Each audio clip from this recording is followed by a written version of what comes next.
If this case has shocked you as much as it shocked investigators, make sure you stay subscribed for the final chapters of this incredible story. The truth about what happened next would challenge everything everyone thought they knew about the search for Lily and Jack.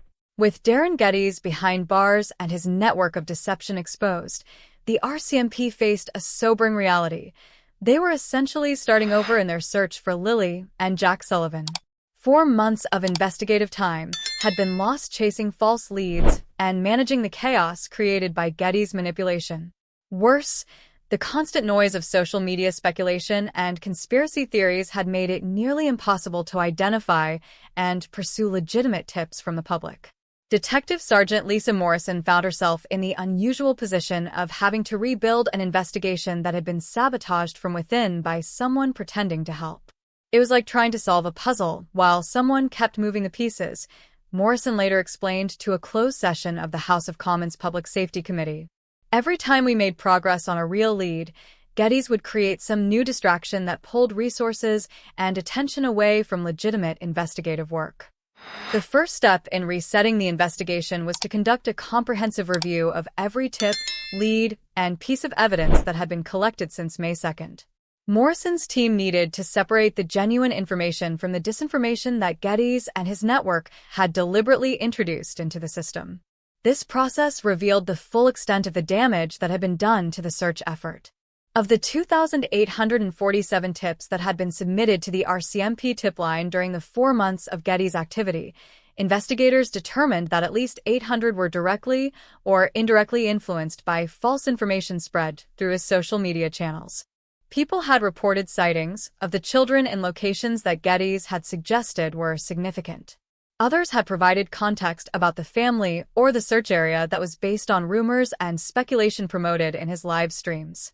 Most frustrating of all, several potentially significant leads had been buried in the avalanche of false information, overlooked by investigators who were struggling to keep up with the volume of tips being generated by Geddes' activities.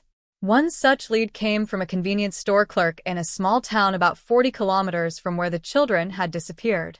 On May 3rd, just one day after Lily and Jack vanished, the clerk had reported seeing 2 children matching their description in the company of an adult who seemed nervous and agitated. The tip had been logged and assigned for follow-up, but the investigating officer had been reassigned to chase down one of Geddes' more dramatic claims about a breakthrough in the case. By the time investigators returned to the convenience store tip, security camera footage had been automatically deleted and other witnesses had moved on. Similar stories emerged across the investigation. Real police work had been repeatedly interrupted by the need to respond to Geddes' latest fabrication, often at moments when investigators were making genuine progress on legitimate leads. Morrison organized her team into 3 separate units to address different aspects of restarting the search. The first unit, led by Detective Inspector Robert Chin, was tasked with re-examining all physical evidence from the children's disappearance. This included reprocessing DNA samples, reanalyzing digital forensics from family devices, and conducting new searches of areas that had been identified through legitimate investigative methods rather than Geddes' false claims. The second unit, under Detective Constable Sarah Martinez, focused on rebuilding the timeline of the children's disappearance using only verified information. This meant stripping away months of speculation and rumor to return to the basic facts of what had happened on the morning of May 2nd. The third unit, which Morrison led personally, was responsible for international coordination and pursuing leads that extended beyond Nova Scotia. This included following up on the disturbing possibility that the Sullivan case was connected to the international exploitation network that had employed Geddes. The work was painstaking and demoralizing. Every piece of evidence had to be re-evaluated. Every witness had to be re-interviewed to separate what they had actually seen from what they thought they had seen based on information they had absorbed from Geddes' social media presence. But the systematic approach began to yield results that had been impossible to achieve during the chaos of the previous 4 months. The re-examination of physical evidence revealed something that had been overlooked in the initial investigation: traces of an unknown DNA profile on clothing that Jack Sullivan had been wearing the day before his disappearance. The DNA didn't match any family members or known associates, but it was complete enough to be entered into national and international databases for comparison. More significantly, The reconstruction of the timeline revealed a gap in the family's account of the morning of May 2nd that hadn't been apparent during the initial interviews. The children's parents had reported that Lily and Jack had left the house at approximately 8:30 a.m. to walk to a nearby playground. But cell phone records showed that both parents had received text messages at 8:47 a.m. from an unknown number. The content of the messages was identical. Your children are safe. Do not contact police. Wait for instructions. Both parents had initially told investigators that they hadn't received any suspicious communications on the day of the disappearance. When confronted with the phone records, they admitted that they had received the messages, but had assumed they were some kind of cruel prank and had deleted them without reporting them to police.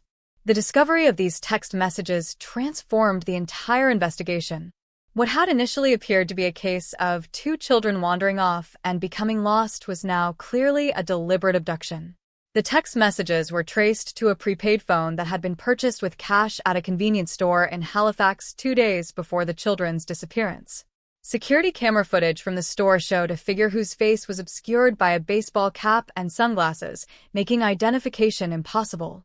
But cell tower data revealed that the phone had been used to send similar messages to other families across Atlantic Canada over the previous 6 months. In each case, children had gone missing under circumstances that initially appeared to be accidental disappearances. In each case, families had received the same text message. In each case, the children had never been found. The pattern suggested that Lily and Jack Sullivan were not isolated victims, but part of a coordinated series of abductions that had been operating across the region for months. Morrison's team began coordinating with investigators from New Brunswick, Prince Edward Island, and Newfoundland to identify potential connections between the cases. What they found was terrifying in its scope and sophistication. Over the previous 18 months, at least 7 children between the ages of 6 and 12 had disappeared under similar circumstances across Atlantic Canada. In each case, the initial investigation had focused on the possibility of accidental disappearance or running away. In each case, the families had received identical text messages. In each case, the children had vanished without a trace. The discovery that Lily and Jack were potentially part of a much larger criminal operation had profound implications for the investigation. Resources were immediately redirected from local search efforts to coordinated investigative work with other provinces and international agencies. The FBI, Interpol, and specialized units from the UK and Australia were brought into the investigation as consultants. But the expansion of the investigation also meant confronting a horrifying possibility. If Lily and Jack had been taken by an organized network that had successfully abducted other children across multiple provinces, the chances of finding them alive were dramatically reduced. International experts on child trafficking networks provided sobering assessments of the situation. The sophistication of the operation, the coordinated text messages, the careful selection of victims, the ability to make children disappear without leaving physical evidence, suggested a network with significant resources and experience. Dr. Jennifer Walsh, a criminologist at the University of Toronto who specialized in organized crime networks, was brought in as a consultant to the investigation. What her describing is consistent with trafficking operations that we've seen in other parts of the world, Dr. Walsh told Morrison's team during a briefing in August. These networks are highly organized, internationally connected, and extremely difficult to infiltrate. The good news is that organized networks like this are usually focused on profit rather than harm. Children are valuable to them, which means there's an incentive to keep them alive and healthy. The bad news is that these networks are designed to move children quickly across international borders and into situations where they become almost impossible to locate. Dr. Walsh's assessment was both hopeful and devastating. There was reason to believe that Lily and Jack might still be alive, but finding them would require investigative work on a scale and complexity that few police forces were equipped to handle. Morrison found herself coordinating not just a missing persons investigation, but an international effort to dismantle a criminal network that appeared to have been operating successfully across multiple countries for years. The search for Lily and Jack Sullivan had become something much larger and more dangerous than anyone had imagined when 2 children failed to return home from a playground on a spring morning in Nova Scotia. But Morrison was determined to see it through to the end. no matter how complex or dangerous the investigation became. These children deserve to be found, she told her team during a strategy meeting in September. Every child who has been taken by this network deserves to be brought home. We're not just looking for Lily and Jack anymore. We're fighting for every child who has been stolen from their family. The investigation had entered its most critical phase. International resources were being deployed, sophisticated investigative techniques were being employed, and some of the world's best experts on organized crime were focused on finding the network that had taken the Sullivan children. But time was running out.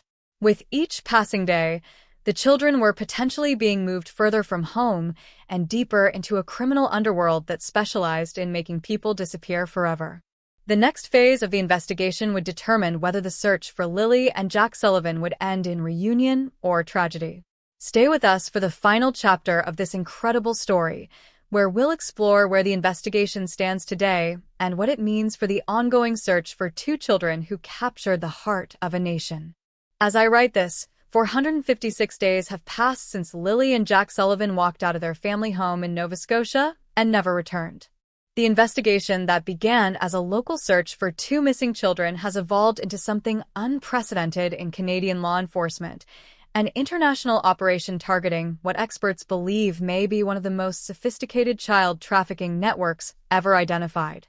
Detective Sergeant Lisa Morrison, who has led the investigation since those first desperate hours after the children's disappearance, still arrives at her Halifax office each morning with the same question that has driven her for more than a year. What are we going to do today to bring them home? The answer has become increasingly complex as the investigation has expanded across continents and jurisdictions. In October 2024, coordinated raids in Toronto, Vancouver, Montreal, and Halifax resulted in 17 arrests connected to what the RCMP now calls Operation Northern Light, the investigation into the trafficking network believed to be responsible for taking Lily and Jack. Among those arrested was Sarah Martinez, the financial coordinator who had helped Darin Geddes launder his fraudulent donations. But Martinez's arrest revealed that her role had been far more significant than investigators had initially understood.